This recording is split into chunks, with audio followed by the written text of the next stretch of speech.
Il y a des transformations que la parole, c'est-à-dire on t'a prêché l'évangile, on t'a enseigné, on t'a donné des conseils, on a parlé. Mais ces conseils, ces paroles-là n'ont pas réussi à produire à l'intérieur de toi un changement. Il y a quelque chose d'autre qui peut provoquer un changement. Et cette autre chose-là, c'est ce que l'on appelle les rencontres divines. Dans la Bible, on a l'histoire d'hommes et de femmes qui ont été changés par des rencontres divines. Bonjour à tous et à toutes et bienvenue sur cette chaîne, bienvenue dans cette nouvelle vidéo. Aujourd'hui, j'aimerais poser une question. Pourquoi il y a certaines personnes qui, après avoir décidé de changer de vie, après avoir décidé d'être une nouvelle personne, c'est comme si ces personnes-là ne retournent plus à ce qu'elles avaient vomi.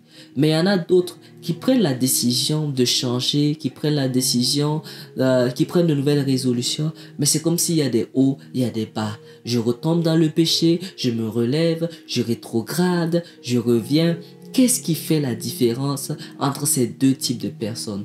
Moi, je dirais ce qui fait la différence entre ces deux types de personnes, c'est un facteur appelé la soif. C'est comme si on a deux prisonniers. Les deux désirent sortir de prison. Mais le premier désire uniquement sortir de prison. Pourquoi? Parce qu'il veut sortir de prison, parce qu'il veut retrouver sa liberté. Ce n'est jamais agréable d'être prisonnier. On n'est jamais content d'être prisonnier. Maintenant, une deuxième personne qui, au-delà même du désir de sortir de prison, a soif d'être une nouvelle personne. Il y a un désir à l'intérieur de cette personne-là. Cette personne-là déteste la version d'elle-même qui est arrivée en prison.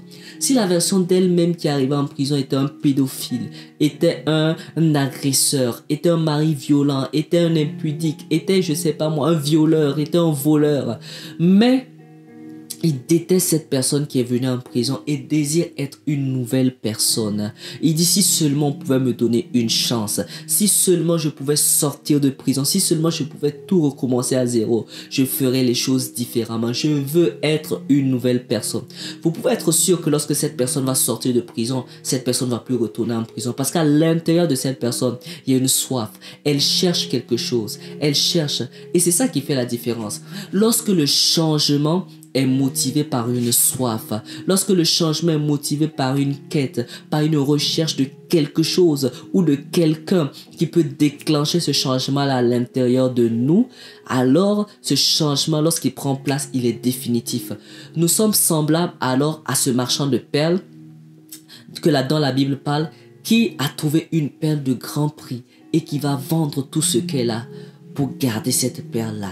C'est comme si lorsque j'ai rencontré Jésus, lorsque Jésus m'a délivré de la masturbation, lorsque Jésus m'a délivré de la pornographie et Jésus me dit abandonne cette relation, coupe cette relation parce que sinon tu vas retourner encore, tu vas revenir, tu vas être la personne que tu étais avant, la personne que tu détestais tant. Ils deviennent radicaux, ils coupent les relations, ils changent leur fréquentation, ils changent leurs habitudes, ils deviennent sérieux. Pourquoi? Parce que la rencontre a été motivée par une soif. Parce qu'il y a quelque chose que la soif provoque. La soif provoque ce que l'on appelle des rencontres divines. Il y a des transformations que la parole, c'est-à-dire on t'a prêché l'évangile, on t'a enseigné, on t'a donné des conseils, on a parlé. Mais ces conseils, ces paroles-là n'ont pas réussi à produire à l'intérieur de toi un changement. Il y a quelque chose d'autre qui peut provoquer un changement. Et cette autre chose-là, c'est ce que l'on appelle les rencontres divines. Dans la Bible, on a l'histoire d'hommes et de femmes qui ont été changés par des rencontres divines. Je vais en présenter quelques-unes. Il y a un homme qui s'appelait Saul de Tarse. Saul de Tarse était connu comme étant un persécuteur des chrétiens. Mais la vérité, c'est que le zèle que Saul de Tarse montrait à persécuter les chrétiens en vérité était une expression de sa soif. Il voulait découvrir Dieu. Il voulait découvrir ce Dieu-là.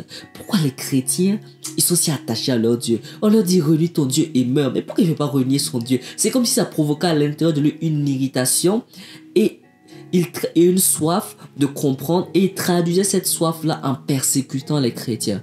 Mais le jour où Saul de Tarse a rencontré Jésus-Christ sur le chemin de Damas, il n'a plus jamais été la même personne. Le jour où il a rencontré Jésus sur le chemin de Damas, son nom même a changé. On ne l'appelait plus Saul de Tarse, mais on l'appelait Paul. Parce qu'il y a eu une transformation qui s'est passée à l'intérieur de lui. On dit de Paul qu'il respirait le meurtre et la menace. Comment quelqu'un qui respirait le meurtre et la menace a pu être transformé en un prédicateur de l'amour de Dieu? Parce que c'est lui qui écrit 1 Corinthiens 13, l'hymne de l'amour. J'appelle ça l'hymne de l'amour. C'est lui qui écrit 1 Corinthiens. On dit qu'il respirait le meurtre et la menace. Il est devenu un prédicateur zélé. Il est devenu un travailleur pour l'évangile. Pourquoi? Parce qu'il y avait une soif à l'intérieur de lui. Et lorsqu'il a rencontré ce qu'il cherchait, lorsqu'il a eu cette rencontre divine, il n'a plus jamais été la même personne. Il y a une autre personne dans la Bible qui s'appelait Jacob. Jacob signifie usurpateur. Il a volé. Dès ta naissance, on t'appelle usurpateur. Il a volé le droit d'aînesse de son frère. Et ensuite, il est allé chez Laban. C'est comme si partout qu'on l'appelait Jacob, il entendait usurpateur, usurpateur. Alors à l'intérieur de lui, il y avait un cri. Il en avait marre d'être appelé usurpateur. Alors le jour où Dieu l'a visité, le jour où il a eu la rencontre avec Dieu, la Bible dit qu'il s'est battu avec Dieu et il a dit: je ne te laisserai pas partir avant que tu n'aies prononcé une parole sur moi. Parce que la bénédiction, c'est une parole. Avant que tu ne m'aies béni, avant que tu n'aies prononcé une parole sur moi, j'en ai marre d'être appelé Jacob. J'en ai marre de cette vie. Je veux une autre vie. Et cette soif à l'intérieur de lui a poussé Dieu à le renommer Israël. Israël, ça veut dire prince de Dieu. Et depuis lors, son histoire n'a plus jamais été la même. Pourquoi? Parce qu'il y a eu une rencontre avec Dieu. Moïse, il y a tellement d'histoires. Moïse également a été changé par une rencontre. Moïse savait qu'à l'intérieur de lui, il y avait un appel de libérateur. Il savait qu'il était un libérateur. Mais comment devenir libérateur? Il a voulu exprimer de sa propre façon. Alors il a tué un Égyptien et il a dû s'enfuir. Mais 40 ans plus tard, Dieu rencontre Moïse, ou je dirais Moïse rencontre Dieu au buisson ardent. Et là, l'histoire de Moïse a complètement changé. L'histoire de Moïse a complètement changé. C'est ce que produit la soif. Lorsqu'on a soif de Dieu, pas des choses de Dieu, pas soif de la délivrance. Tu n'as pas simplement soif d'arrêter la masturbation, pas seulement soif d'arrêter la pornographie, mais je veux rencontrer Dieu. Je veux être une autre personne. Je veux être une personne libre. J'ai soif d'être une autre personne. J'ai soif de Dieu. J'ai soif de rencontrer ce Dieu-là dont on parle. Et c'est ça qui provoque les rencontres divines, qui provoquent également à leur tour des transformations définitives et radicales. Père, je prie maintenant que tu suscites à l'intérieur de nous, Seigneur, cette soif, pas des choses, cette soif pas des choses de Dieu, mais cette soif de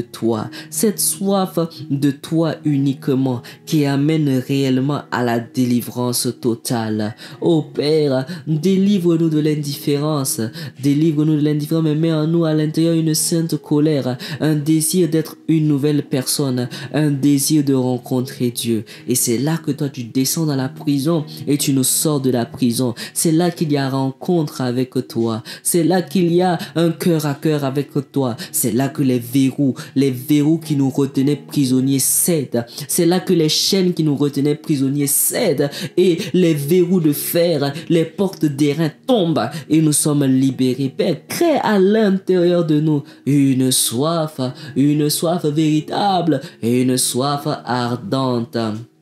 Merci Seigneur de le faire dans le nom précieux de Jésus le Christ. Amen. Je dirai encore, tu sais satisfait un cœur qui te cherche, un cœur qui te cherche, car tu en es capable. Oh oui, tu sais satisfait un cœur qui te cherche, un cœur qui te cherche, car tu en es capable. Alors, Si tu n'as pas encore reçu Jésus dans ta vie comme Seigneur et Sauveur, mais à l'intérieur de toi, il y a comme une soif. Tu sais qu'il y a quelque chose de plus. Tu sais qu'il y a une dimension supérieure. Tu sais qu'il y a une autre vie qui est possible. Tu n'es pas satisfait de la vie que tu vis en ce moment. C'est possible de vivre une autre vie. Une autre vie est possible en Jésus-Christ. Alors je t'invite à faire cette prière.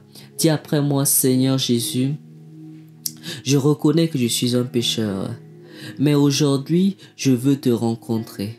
Aujourd'hui, je veux devenir ton enfant. J'ai soif de te rencontrer et d'être transformé en une nouvelle personne. D'être transformé en une nouvelle version de moi-même. Je veux faire de toi aujourd'hui mon Seigneur et mon Sauveur. Merci de me pardonner de tous mes péchés, de me laver par ton sang et de m'accepter dans ta famille afin de faire de moi une nouvelle créature. Merci Père, que toute la gloire te revienne. Amen. Alors, merci d'avoir suivi cette vidéo. J'espère qu'elle vous a béni. Ça m'a fait plaisir. Peace.